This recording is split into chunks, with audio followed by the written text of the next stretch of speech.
जय हिंद दोस्तों, आप सभी का स्वागत है आपके अपने यूट्यूब चैनल एसजी स्टडी पे। दोस्तों अभी हम करने वाले हैं एसएससी जीडी एग्ज़ाम 2025 के मेरे भाई 11 फरवरी 2025 के सेकेंड शिफ्ट के मेरे भाई जीके के सारे सवाल को करेंगे, वो भी डिटेल में। तो क्लास को आप लोग पूरा देखिएगा और इस क्लास को अपने दोस्तों के साथ ज़रूर शेयर कीजिएगा। चलिए क्लास को शुरू करते हैं। तो पहला सवाल है मेरे भाई, निम्नलिखित में से किसने जुलाई 2024 में संघ लोक सेवा आयोग, जिसको यूपीएससी बोलते हैं, के अध्यक्ष से अपना इस्तीफा दे दिया। मतलब कि इस्तीफा कौन दिया था मेरे भाई 2024 में? तो ये मनोज सोनी दिए थे। ठीक है, तो ये करंट अफेयर क्वेश्चन है, आप इसको याद नहीं रखिएगा, लेकिन इससे रिलेटेड क्वेश्चन आप ज़रूर याद रखिएगा। अभी देखिए, आप लोग से 2025 में अभी पूछेगा कि वर्तमान में जो है यूपीएससी के अध्यक्ष कौन है मेरे भाई। तो अभी मेरा भाई अजय कुमार, ठीक है, अजय, एक मिनट, अजय, ठीक है, अजय कुमार जो है मेरे भाई अभी वर्तमान में क्या है मेरे भाई, यूपीएससी के क्या है मेरे भाई, अध्यक्ष है डॉक्टर अजय कुमार। अब यूपीएससी का मेरे भाई आगे है चर्चा, तो यहाँ पर आप देखिएगा यूपीएससी, ठीक है, इसको मेरे भाई आर्टिकल 315 बताया गया, ठीक है, यूपीएससी के बारे में आर्टिकल 315 में, ठीक है, और 316 के एक में बताया गया है कि क्या मेरे भाई यूपीएससी का क्या होगा, अध्यक्ष होगा। ठीक है, याद रखिएगा। अगला क्वेश्चन चलते हैं मेरे भाई 2 नंबर। पोपी नृत्य निम्नलिखित में से किस राज्य की गैलो जनजाति द्वारा किया जाता है या गालो जनजाति द्वारा किया जाता है? एक ही है, ठीक है, ये अरुणाचल प्रदेश में होता है सबसे पहले। ये अगर जनजाति आपको पता भी ना होना तो पोपी नृत्य आपको पता होना चाहिए किस राज्य में होता है। पोपी नृत्य जो होता है अरुणाचल प्रदेश राज्य में होता है। कौन से जनजाति पोपी नृत्य करते हैं मेरे भाई? तो गैलो जनजाति करते हैं, याद रखिएगा। अगला सवाल 3 नंबर, भारतीय संविधान का अनुच्छेद 49 निम्नलिखित में से किस नीति निर्देशक सिद्धांत से संबंधित है? तो ये हो जाएगा ऑप्शन नंबर मेरे भाई एक ही सही होगा। क्या है इसमें? आर्टिकल 49 में बताया गया मेरे भाई कि ऐतिहासिक अभिरुचि और राष्ट्रीय महत्व के सभी स्मारकों की रक्षा किया जाएगा। जितने भी आप देख रहे हो कि राष्ट्र के हित में जितने भी स्मारक बनाए गए हैं, ठीक है, वो सबका रक्षा करेगा। ठीक है, आर्टिकल 49 बता रहा है। ये डीपीएसपी इसको बोलते हैं शॉर्ट में मेरे भाई, राज्य के नीति निर्देशक तत्व को। ठीक है, और इसको जो बताया गया मेरे भाई भाग 4 में बताया गया, भाग 4 में बताया गया आर्टिकल 36 से लेकर 51 तक इसके अंदर आता है। और डीपीएसपी को लिया गया मेरे भाई आयरलैंड के संविधान से, आयरलैंड के संविधान से लिया गया है। अगला सवाल देखेंगे मेरे भाई 4 नंबर, जुलाई 2024 में प्रधानमंत्री नरेंद्र मोदी ने को दिया गया रूस का सर्वोच्च नागरिक सम्मान निम्नलिखित में से कौन सा है? देखो यहाँ पर रूस का पूछ रहा है। रूस का जो है मेरा भाई याद रखिएगा, order of Saint Andrew the Apostle. ये मेरा भाई क्या है मेरा भाई? रूस का सर्वोच्च नागरिक सम्मान है, जिसको 2024 में किसे दिया गया था मेरे भाई? प्रधानमंत्री नरेंद्र मोदी को दिया गया था। अब आपको पता होगा कि भारत का सर्वोच्च नागरिक सम्मान क्या है मेरे भाई? मैं यहाँ पर रूस का नहीं पूछ रहा हूँ, भारत का पूछ रहा हूँ, आप लोग बताओ मेरे भाई। तो भारत का सर्वोच्च नागरिक सम्मान हम लोग का क्या हो जाएगा मेरे भाई? भारत रत्न हो जाता है। क्या हो जाता है? भारत रत्न हो जाता है। अब भारत रत्न देने का शुरुआत जो है मेरे भाई, भारत रत्न की शुरुआत जो हुआ था देने का, वो कब से हुआ था? आप लोग के लिए HW कमेंट सेक्शन में कमेंट करके ज़रूर बताइएगा, देखते कितने बच्चे को पता है। अगला क्वेश्चन देखिए 5 नंबर, 1861 में प्रस्तुत किए गए किस अधिनियम ने ब्रिटिश भारत के शासन के लिए एक कानूनी ढांचा स्थापित किया था? ये किया था मेरे भाई 1861 में, ये भारत परिषद अधिनियम जो है मेरा भाई, ये किया था मेरे भाई क्या? ब्रिटिश शासन के लिए कानूनी ढांचा का स्थापित किया था। ठीक है, याद रखिएगा। अगला सवाल 6 नंबर देखेंगे, भू विज्ञान में सी में पृथ्वी की परपट्टी की निचली परत को बोलते हैं, ठीक है, सी में, और डैश और मैग्नीशियम से समृद्ध सेलों के संयोजन से बनी है। ये दोनों खनिज समुद्री परपट्टी में सबसे अधिक मात्रा में पाए जाने वाले खनिज हैं। तो ये हो जाएगा सिलिकेट। सिलिकेट और मैग्नीशियम जो है मेरा भाई, ये जो है पृथ्वी के भू परपट्टी में पाए जाने वाले सबसे अधिक खनिज है, जो कि मेरा भाई पृथ्वी के परपट्टी की निचली परत में पाई जाती है। अगला क्वेश्चन देखिए यहाँ पर, अगला क्वेश्चन, भोलानाथ प्रसन्ना निम्नलिखित में से किस वाद्य यंत्र को बजाते हैं? तो ये हो जाएंगे बांसुरी।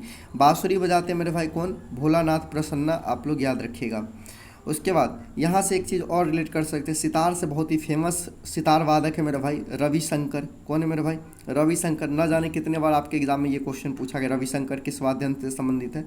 तो सितार से, याद रखिएगा। अगला क्वेश्चन 8 नंबर, 1950 में भारतीय सर्वोच्च न्यायालय में मुख्य न्यायाधीश के अतिरिक्त अन्य न्यायाधीशों की संख्या कितनी थी? तो 7 था। ठीक है, देखो सबसे पहले यहाँ पर आप लोगों को आ रहा होगा मेरे भाई, ये सर्वोच्च न्यायालय को बोलते हैं सुप्रीम कोर्ट, एससी में शॉर्ट में लिखता हूँ सुप्रीम कोर्ट। सुप्रीम कोर्ट की सबसे पहले आपको याद होना चाहिए कि मेरे भाई स्थापना कब हुआ था। तो सुप्रीम कोर्ट की स्थापना जो हुआ था मेरा भाई, ये हुआ था जब देश में संविधान लागू हुआ था 26 जनवरी 1950 को मेरे भाई क्या हुआ था, संविधान भी लागू हुआ था और ये सुप्रीम कोर्ट की स्थापना भी हुआ था।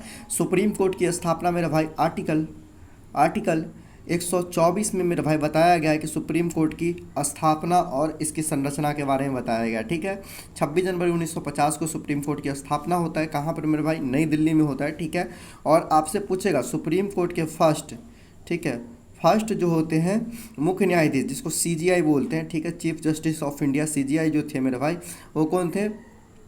एच जे कानिया थे, एच जे कानिया। ठीक है, कानिया, तो एच जे कानिया थे। हीरा लाल, ठीक है, हीरा लाल जे कानिया थे मेरे भाई, कौन? ये थे सुप्रीम कोर्ट के पहले मुख्य न्यायाधीश थे। ठीक है, अब देखो यहाँ पर आप लोग को जो संख्या दिख रहा होगा ना कि मुख्य न्यायाधीश के अतिरिक्त अन्य न्यायाधीशों की संख्या, एक तो मुख्य न्यायाधीश होता ही है, उसके अलावा अन्य न्यायाधीश की संख्या जो है ना हर साल बढ़ते गया। क्योंकि आपको पता होगा मेरे भाई, ये कुछ लोग तो थोड़ी मेरे भाई काम पूरा निपट लेंगे, इतने इतने बड़े बड़े केस आते हैं, तो उनको देखने के लिए न्यायाधीशों की संख्या ज़्यादा होना चाहिए। तो 1950 में जब ये मतलब कि न्यायाधीश की स्थापना हुआ, ठीक है, सर्वोच्च न्यायालय की, तो उस समय सिर्फ और सिर्फ अन्य न्यायाधीश जो था वो 7 है। उसके बाद क्या किया गया मेरे भाई? इनको बिलों में संशोधन किया गया। ठीक है, और 7 से बढ़ा के मेरे भाई 1956 में बढ़े 11, 1956 के बाद, ठीक है, 1956 में 11 कर दिए गए मुख्य न्यायाधीश को। ठीक है, और उसके बढ़ा के उसके बाद फिर 14 कर दिए गए मेरे भाई, कब? 1960 में। इसी तरह से कंटिन्यू संशोधन होते गया और बढ़ते गया, और 2019 में मेरे भाई ये संख्या जो हो गया वो 34 हो गया। कितना हो गया मेरे भाई? 2019 में जो संख्या हो गया कुल ये 34 हो गया। तो याद रखिएगा, अभी वर्तमान में कितना है मेरे भाई? अन्य मुख्य न्यायाधीश 34, याद रखिएगा, 33 + 1 34। ठीक है, टोटल यहाँ पर मुख्य न्यायाधीश हो जाएगा। अगला क्वेश्चन की ओर चलते हैं। 9 नंबर, निम्नलिखित में से किसने 322 ईसा पूर्व में मौर्य साम्राज्य की स्थापना की थी? तो मौर्य साम्राज्य की स्थापना जो किया था मेरा भाई चंद्रगुप्त मौर्य किया था, आपको पता होगा, 322 ईसा पूर्व में। अब चंद्रगुप्त मौर्य याद रखिएगा, इसके जो मेरे भाई पीएम बोलते हैं, प्रधानमंत्री बोल लो या सलाहकार बोल लो, ठीक है, ये जो था मेरे भाई, ये कौन था मेरे भाई? कौटिल्य था। कौन था? कौटिल्य, जिसको बोलते हैं चाणक्य भी बोलते हैं मेरे भाई, कौटिल्य को चाणक्य भी बोलते हैं, विष्णुगुप्त भी बोलते हैं। कौटिल्य का एक बहुत ही फेमस बुक था मेरे भाई, आपको बुक का नाम पता होना चाहिए, अर्थशास्त्र था। अर्थशास्त्र था। अर्थशास्त्र में मेरे भाई अर्थशास्त्र के बारे में नहीं बताया गया था, अर्थशास्त्र में आपको राजनीति के बारे में बताया गया था, ये याद रखिएगा।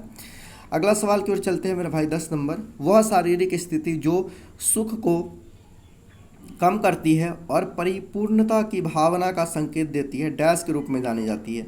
इसको बोलते हैं मेरे भाई संतृप्ति बोलते हैं। क्या बोलते हैं? तृप्त, संतृप्ति, यानी कि मन तृप्त तो हो जाता है। मन तृप्त होता है तभी तो बोलते हैं ना कि शारीरिक स्थिति भूख को कम करती है, ठीक है, और परिपूर्णता की भावना को संकेत देती है, तब जाके मन क्या होता है मेरा भाई? एकदम तृप्त हो जाता है। तो यहाँ पर सटीक वर्ड यही होगा। अगला क्वेश्चन चलते हैं और अगला सवाल देखेंगे मेरे भाई। 11 नंबर, संगीत नाटक अकादमी पुरस्कार को अंग वस्त्र और ताम्र पत्र के अलावा डैश की नकद राशि दी जाती है। 1 लाख रुपया उसके अलावा दिया जाता है। अंग वस्त्र दिया जाएगा, ताम्र पत्र दिया जाएगा, उसके अलावा 1 लाख नगद राशि आप लोग को प्रदान किया जाता है मेरे भाई। अब यहाँ से लेट कीजिएगा, ये जो संगीत नाट अकादमी जो आप लोग को दिख रहा है, ये मेरे भाई फिल्म जगत का सबसे सर्वोच्च पुरस्कार है, ठीक है, फिल्म जगत का, ठीक है, याद रखिएगा। तो ये है संगीत नाट्य अकादमी, और यहाँ पर आप लोग याद रखिएगा, ठीक है, संगीत नाट्य अकादमी जो हो जाएगा 1953 में इसका क्या होता है मेरा भाई? 1953 में इसका स्थापना होता है, 1953 में इसका स्थापना होता है, ठीक है, संगीत नाट्य अकादमी को। और 1953 में जब स्थापना होता है तो इसका हेड क्वार्टर यानी कि मुख्यालय जो बोलते हैं, HQ में शॉर्ट में लिखता हूँ, हेड क्वार्टर, ये कहाँ बनाया जाता है मेरे भाई? नई दिल्ली में। तो ये भी क्वेश्चन बहुत बार पूछे गए। संगीत नाट्य अकादमी का जो मेरा भाई मुख्यालय वो कहाँ है? नई दिल्ली। 1953 में स्थापना किया जाता है। और संगीत नाट्य अकादमी में मेरे भाई म्यूजिक हो गया, उसके बाद आप लोग का वाद्य यंत्र जो बजाते हो, फिर उसके बाद डांस करते हो, नृत्य करते हो, सबको यहाँ पर मतलब कि जो अच्छे करते हैं परफॉर्मेंस, उनको ये पुरस्कार जो है दिया जाता है। अगला क्वेश्चन देखो 12 नंबर, भारतीय खिलाड़ी एवं आर वैशाली का संबंध किस खेल से है? तो आर वैशाली का संबंध जो है मेरे भाई शतरंज से है। आपने भी एक फेमस खिलाड़ी का नाम सुना होगा, बहुत ही फेमस खिलाड़ी है आर प्रज्ञानंद। आर प्रज्ञानंद, तो आर प्रज्ञानंद जो है मेरे भाई, आर प्रज्ञानंद जो है ये भारतीय ही खिलाड़ी है, ये भी शतरंज के खिलाड़ी हैं। और आर प्रज्ञानंद के ही ये मेरे भाई कौन है, बहन है, सिस्टर है। आर वैशाली जो है मेरे भाई आर प्रज्ञानंद की क्या है, सिस्टर है, आपको पता होना चाहिए, ठीक है। और ये भी क्या है, शतरंज खेल खेलते हैं और इंडिया के को भी ये प्रेजेंट कर रखी है आर वैशाली। ऐसा नहीं कि बस नॉर्मल खेल रही है तो ऐसा क्वेश्चन नहीं, इंडिया को ही प्रेजेंट कर रखी है। उसके बाद यहाँ पर एक और फेमस आप लोगों को पता होगा, डी गुकेश। गुकेश अभी बहुत ही फेमस रहे, बहुत रील्स इन पे बने मेरा भाई, क्योंकि आपको पता होगा मैग्नस कार्लसन जो नॉर्वे के चेस प्लेयर है, ठीक है, उनको हराए थे, ठीक है, डी गुकेश। ये सब के सब शतरंज से रिलेटेड है। अगला सवाल देखिए यहाँ पर, क्वेश्चन कह रहा है कि औद्योगिकीकरण के प्रति दृष्टिकोण के संदर्भ में दूसरी पंचवर्षीय योजना 1956 से लेकर 61 तक चलता है। सही बात है। और पहली पंचवर्षीय योजना से किस प्रकार भिन्न है, मतलब दूसरी पंचवर्षीय योजना पहली पंचवर्षीय योजना से किस प्रकार भिन्न है? तो दूसरी पंचवर्षीय योजना किस प्रकार भिन्न है मेरे भाई? तो ये पहली पंचवर्षीय, क्योंकि दूसरी पंचवर्षीय योजना में क्या दिया गया है, भारी उद्योगों के विकास पर जोर दिया गया है, तो इसलिए क्या है, ये पहली पंचवर्षीय योजना से भिन्न है। क्योंकि पहली पंचवर्षीय योजना में क्या किया गया था मेरे भाई, सिर्फ और सिर्फ इसमें कृषि, मेन फोकस था कृषि, सिंचाई और विद्युत, ये तीन चीज पे इसमें काम करना था। मेन इसमें कृषि था, कृषि पे बहुत ज़्यादा जोर दिया गया पहली पंचवर्षीय योजना में। लेकिन दूसरी पंचवर्षीय योजना में क्या किया गया मेरे पास, भारी उद्योग को क्या कर दिया गया, भारी उद्योगीकरण किया गया। इसमें जितने बड़े बड़े फैक्ट्री थे, इंजीनियर थे, ये सब कुछ लाया गया और इसको लगाया गया, जिससे कि देश तरक्की हुआ, ठीक है। दूसरी पंचवर्षीय योजना अगर आपसे पूछे मेरे भाई किस मॉडल पर आधारित था, तो पीसी महालनोबिस, ठीक है, पीसी महालनोबिस मॉडल पर क्या था मेरे भाई, ये आधारित था, ठीक है। अगर आपसे पहले पूछे कि पहली पंचवर्षीय योजना किस मॉडल पर आधारित था, तो पहली जो मेरे भाई था वो था हेराल्ड डोमर मॉडल पर मेरा भाई क्या है, आधारित था मेरा भाई पहली पंचवर्षीय योजना। पहली पंचवर्षीय योजना 1951 से लेकर 56 के बीच में होता है और ये जो है योजना आयोग के द्वारा कराया जाता है पंचवर्षीय योजना, ठीक है, जितना भी है। अब चलते हैं अगला क्वेश्चन 14 नंबर, निम्नलिखित में से किस राज्य में थाईपुसम उत्सव मनाया जाता है? ये देखो थाईपुसम जो उत्सव है मेरा भाई, ये तमिलनाडु में मनाया जाता है, ठीक है। तमिलनाडु में रिलेट कीजिएगा तो एक और फेस्टिवल मनाया जाता है मेरा भाई, कौन सा, पोंगल मनाया जाता है, ठीक है, पोंगल मनाया जाता है। उसके बाद यहाँ पर आप याद रखिएगा मेरे भाई, ये थाईपुसम, ठीक है, थाईपुसम जो हो जाएगा वो तमिलनाडु से हो जाएगा। उसके बाद अगला क्वेश्चन 15 नंबर, 2011 के जनगणना के अनुसार किस पूर्वोत्तर राज्य की साक्षरता दर सबसे अधिक है? ये क्वेश्चन अभी तक मैं 16 सेट करवा रहा हूँ, 16-17वां सेट है मेरे भाई ये, और उसमें कम से कम ये 3 दिन रिपीट हो गया मेरे भाई। सेम क्वेश्चन 3 शिफ्ट में आया है, सेम टू सेम डिट्टो। तो मेरे भाई यहाँ पर आपको याद करके चलना पड़ेगा। देखो यहाँ पर हो जाएगा, क्या होगा, मिजोरम हो जाएगा, क्या हो जाएगा, अगर आपसे 2011 के जनगणना के अनुसार पूर्वोत्तर राज्य यानी कि नॉर्थ ईस्ट स्टेट में सबसे ज़्यादा साक्षरता, सबसे पढ़े लिखे राज्य जो था वो कौन है, मिजोरम। लेकिन याद रखिएगा, अगर आप लोग से नॉर्थ ईस्ट यहाँ पर ना देके पूछे कि भारत के 2011 के जनगणना के अनुसार सबसे अधिक साक्षरता वाला जो राज्य है मेरा भाई, तो अब हो जाएगा मेरा भाई, कौन हो जाएगा, केरल हो जाएगा। यहाँ पर मेरे भाई 93.91% लोग जो है मेरे भाई साक्षर हैं, पढ़े लिखे हैं, ठीक है। बाकी 7% जो है मेरे भाई पढ़े लिखे नहीं है, समझ जाओ। तो उसके बाद अगर आपसे पूछे सबसे कम साक्षरता दर वाला राज्य कौन सा है, तो सबसे कम जो है मेरा भाई पढ़ा लिखा राज्य जो है मेरा भाई, ये बिहार है। कौन है मेरे भाई, बिहार है। यहाँ पर सिर्फ और सिर्फ 61.82% यहाँ की साक्षरता दर है, आपको पता होना चाहिए। उसके अलावा यहाँ पर याद रखिएगा, भारत की अगर पूछे कि कुल साक्षरता दर कितना है, भारत में कितने लोग पढ़े हुए हैं, क्योंकि आपको पता होगा 121 करोड़ जनसंख्या है 2011 के जनगणना के अनुसार, और उसमें जो कुल पढ़े हुए लोग हैं मेरे भाई 74.04% पढ़े हुए लोग हैं, जिसमें से कि पुरुष लोग कितने हैं मेरे भाई, पुरुष है 82.14% साक्षर, जबकि महिला लोग कितना परसेंट साक्षर है मेरे भाई, 65.46% जो है मेरे भाई ये महिला लोग इसमें साक्षर है, याद रखिएगा। पुरुष 82.14%, महिला 65.46% साक्षर है, याद रखना। अगला क्वेश्चन फिर जनगणना से ही है। देखो जनगणना से क्वेश्चन आते हैं, मैं जितना करवाता हूँ उनको रट लो मेरा भाई, उनसे बाहर एक भी क्वेश्चन नहीं आएगा। 2011 के जनगणना के अनुसार भारत की कुल जनसंख्या, उत्तर प्रदेश की जनसंख्या का प्रतिशत कितना है? अभी मैं आपको बताया ही था मेरा भाई कि जनसंख्या से भारत की कुल जनसंख्या कितना है, कुल जनसंख्या था मेरा भाई 121 करोड़। न जाने कितने क्लास में मैंने यही चीज़ को रिपीट किया है, अभी तक याद हो जाना चाहिए, जिसमें से कि मेल जनसंख्या जो था मेरे भाई, मेल जनसंख्या जो था वो कितना था मेरे भाई, मेल जनसंख्या 62 करोड़, और फीमेल जनसंख्या जो था मेरे भाई वो था 58 करोड़ था, 58 करोड़ था, ठीक है। और ये जो अगर परसेंटेज पूछे कुल जनसंख्या का कितना परसेंट, तो 51.54% जो था ये था मेरे भाई मेल लोग। वही फीमेल की बात करते हैं तो फीमेल लोग जो थी मेरे भाई ये थी 48.46% था मेरे भाई कुल जनसंख्या का, फीमेल लोग की जनसंख्या। तो ये मेरा भाई जनसंख्या हो गया। लेकिन यहाँ पर क्वेश्चन देखो कितना टफ बना दिया है। क्वेश्चन क्या है मेरे भाई कि भारत की कुल जनसंख्या उत्तर प्रदेश की जनसंख्या का कितना प्रतिशत है। उत्तर प्रदेश की जनसंख्या का प्रतिशत कितना होगा मेरे भाई, कुल जनसंख्या में उत्तर प्रदेश की जनसंख्या का प्रतिशत, उत्तर प्रदेश की जनसंख्या का प्रतिशत 16.56% हो जाएगा, ठीक है। 16.5% जो हो जाएगा मेरे भाई किसका हो जाएगा, उत्तर प्रदेश की जनसंख्या हो जाएगा भारत की कुल जनसंख्या का। इसमें सबसे पहले तो भारत की कुल जनसंख्या आपको पता होना चाहिए था, उत्तर प्रदेश की पूरा जनसंख्या पता होना चाहिए था, और तब जाके आप परसेंटेज निकाल के इनका निकाल सकते थे अगर करना चाहे टाइम बचा तो ये बहुत टफ क्वेश्चन हो जाएगा मेरे भाई। अब देखो मेरे भाई सबसे पहले देखो कि उत्तर प्रदेश की जो जनसंख्या थी 2011 के जनगणना के अनुसार वो कितना था मेरे भाई, वो था मेरे भाई लगभग 20 करोड़ मान सकते हो, ऐसे 19.98 करोड़ है, ठीक है। लेकिन इसको हम 20 करोड़ भी मान के चल सकते हैं, लेकिन अभी 25 में तो जनसंख्या बढ़ गया है मेरे भाई, ठीक है, बहुत ज़्यादा ही हो गया, 25 करोड़ के तकरीबन जनसंख्या हो गया। लेकिन अभी जब जनगणना होगा तो पूरा सटीक जानकारी आएगा, एक अनुमानित जनसंख्या वो बताया जा रहा है, ठीक है।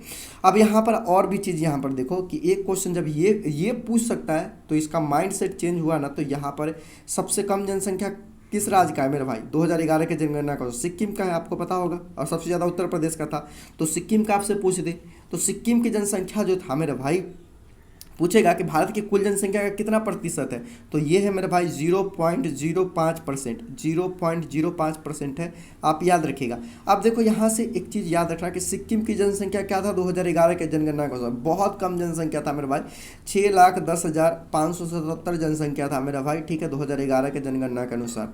ये देखो ये किसी एक गाँव की भी जनसंख्या हो सकता है इतना मेरा भाई, ठीक है। चलिए अगला क्वेश्चन की ओर चलते हैं मेरा भाई। अगला क्वेश्चन क्या कह रहा है वो देखेंगे। 11वीं पंचवर्षीय योजना 2007 से 2012 की लक्षित वृद्धि दर कितनी है। ये सब टफ क्वेश्चन है बहुत ज़्यादा। अब देखो भाई पंचवर्षीय योजना तक तो ठीक है, लेकिन उनका लक्ष्य क्या रखा गया उसको याद करना बहुत ज़्यादा मुश्किल हो जाता है। तो 2011वीं पूछ रहा है, सॉरी 11वीं पंचवर्षीय योजना अगर आपसे पूछ रहा है तो ये चला 2007 से लेकर 12 के बीच में चला, आपको पता होगा 11वीं जनगणना। और 11वीं जनगणना में मेरे भाई 9% क्या मेरे भाई लक्ष्य वृद्धि दर कितनी थी मेरे भाई, 9% का टारगेट था कि 9% हम लोग करेंगे, लेकिन ये 9% हुआ नहीं हुआ मेरे भाई, 9% नहीं हुआ। ये 9% नहीं हुआ तो सर कितना हुआ वो हमको बताइए। तो ये सिर्फ और सिर्फ 7.9% ही अपना लक्ष्य प्राप्त कर पाई, यानी कि इसमें जो टारगेट रखा गया वो पूरा नहीं हुआ। इसका मेन रीजन पता था क्या था, 2008 में हुआ था वित्तीय संकट, यानी कि आपको पता होगा कि भारत में पैसों की बहुत ज़्यादा कमी हो गया था, और उस समय आपको पता था कि मेरा भाई जो थे मनमोहन सिंह, डॉक्टर मनमोहन सिंह जिनका निधन हो गया, वो बहुत बड़े अर्थशास्त्री थे मेरे भाई, और वो मतलब कि भारत में वित्तीय आपातकाल जो अभी तक नहीं लगा था वो उस समय लग जाता, लेकिन वो क्या किए मेरे भाई ऐसा दिमाग खेले कि फिर से सब कुछ सही कर दिए थे। तो इसी को याद रखना, वित्तीय संकट के कारण क्या हुआ था, यहाँ पर थोड़ा सा यहाँ पर कम गया था। अगला क्वेश्चन देखिए 18 नंबर क्या करा, विनिमय माध्यम में के रूप में कार्य करता है डैश का एक महत्वपूर्ण कार्य। विनिमय यानी कि मीडियम ऑफ एक्सचेंज, जिसको बोलते हैं मेरा भाई मुद्रा, यानी कि विनिमय माध्यम के रूप में जो कार्य करना है वो मुद्रा का एक महत्वपूर्ण कार्य होगा, याद रखिएगा। अगला question 19 number, Kumar Surendra Singh memorial shooting championship 2023 कौन सा संस्करण भोपाल और त्रिवेंद्रम में आयोजित किया गया था। ये 21वां संस्करण था मेरा भाई, ठीक है, याद रखिएगा।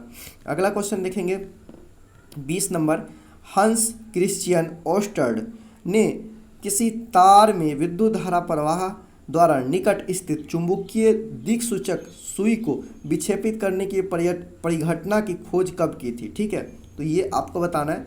तो इसका जो राइट आंसर हो जाएगा 1820 में मेरे भाई, 1820 में किए थे कौन मेरे भाई, हंस क्रिश्चियन ओस्टर्ड। किस चीज़ का मेरे भाई, विद्युत धारा के प्रवाह द्वारा निकट चुंबकीय दिक्सूचक सुई को विक्षेपित करने की परिघटना की खोज। तो ये टोटल 20 क्वेश्चन थे। क्लास कैसा लगा कमेंट सेक्शन में कमेंट करके ज़रूर बताइएगा। आप लोग अभी तक हमारे टेलीग्राम और व्हाट्सएप ग्रुप को ज्वाइन नहीं किए हो तो ज्वाइन कर लेना, दोनों का लिंक आप लोगों को डिस्क्रिप्शन बॉक्स में मिल जाएगा। हर अपडेट आपको वहाँ पर देखने को मिल जाता है। साथ ही साथ चैनल पर नए हो तो चैनल को सब्सक्राइब कर इस वीडियो को ज़्यादा से ज़्यादा शेयर कीजिए, प्यारा सा कमेंट कीजिएगा। बाकी मिलते हैं दोस्तों एक और न्यू क्लास में, तब तक के लिए जय हिंद, वंदे मातरम।